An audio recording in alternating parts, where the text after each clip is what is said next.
Hey everybody, welcome back to Bible Fun with the Duns. Today we read Micah chapter 6, so let's get started. Okay, so we are picking up. This was what Preacher Daddy preached on Sunday. And this is probably, it contains a verse or a passage of scripture that is probably, it best sums up the theme of the book of Micah. And it's also been an important verse to our family over the years through Bible drill, and it was in our Bible drill this past year. And then on top of that, it was our verse for kids camp. And so Jed, you want to recite it? Mankind, he has told each of you what is good and what it is that the Lord requires of you. To walk humbly, to love faithfulness, and to act justly, to love faithfulness, and to walk humbly with your God. Very good. Micah 6:8. Excellent. And so what's happening in this whole book is like God's people are on trial. He's holding court case after court case, I think about 3 in this book. And he's telling them what they have done, how they are living. And in this chapter, he's reminding them what he has done for them. He's asking, like, why have you gone against me? Remember how I brought you out of the land of Egypt. Remember you were slaves. Remember I saved you. And then this is what you're doing. You're turning away. And honestly, it's the theme of every prophecy because God never stops pursuing us. He always wants to bring us back.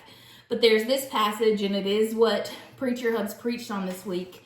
But it's what stands out to me. And it's really kind of heartbreaking because it shows the heart, not only of the Israelites, but of humanity, of mankind. And so it's verses 6-8.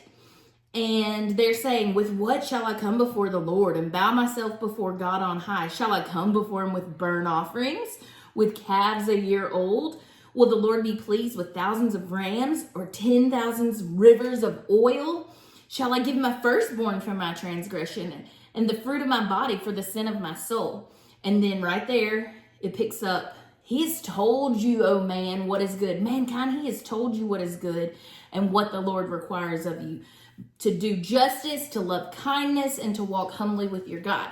And so this is kind of a sarcastic passage. The people are like, oh, they've been living their lives thinking that they were blessed, thinking that the way that they had been living was good and prosperous, so the Lord must be very pleased with them, which can be a tactic of the enemy.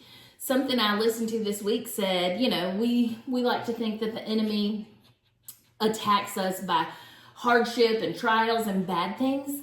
But what if the enemy also uses blessings and good things in your life so that it turns your focus away from God? And so these people are prospering. What they're blind to is they're prospering off the backs of the poor, the needy, the widow, the orphan, the people that God literally told us to care for and to take care of.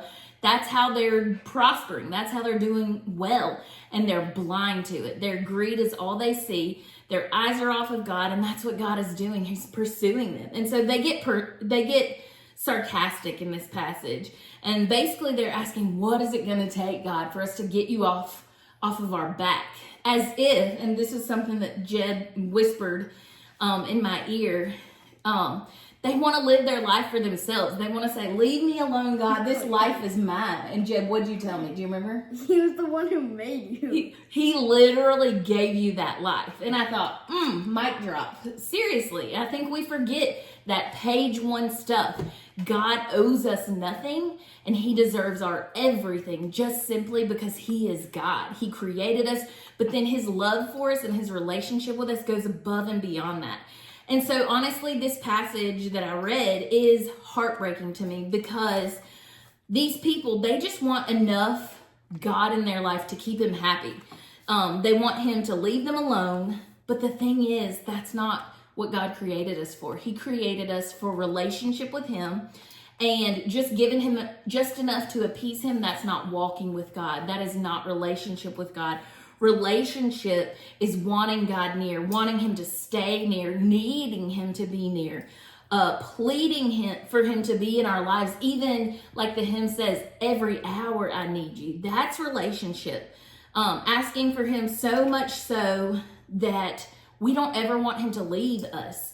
we claim verses like Joshua 1:9, you're always with us. We don't have to be afraid. That's relationship.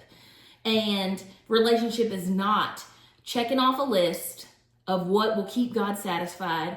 It's actually an overflow. And for us to live by doing justice, loving kindness and faithfulness, and walking humbly with our God, that is the overflow. That's the fruit of our relationship with him. And so it's a very important book, and this chapter kind of really sums it up. We have one more chapter in this book, but it really sums it up as to what God is saying. He doesn't want their things. He doesn't want their offering. He wants their heart. And the same goes for all Christ followers. He wants our heart, and then everything else falls into place. If you love God, he will give you the ability to live all that out. If you love people, he will give you the ability to love them by loving God. And so I hope in your own life you're not living as a people who wants to just appease God and have just enough of him to get his blessings and his goodness and to go to heaven, but instead you're living that daily relationship with him. All right, friends, thank you for joining us today for Micah chapter 6. We'll see you tomorrow for chapter 7, and we'll be done with this book. Bye. Bye.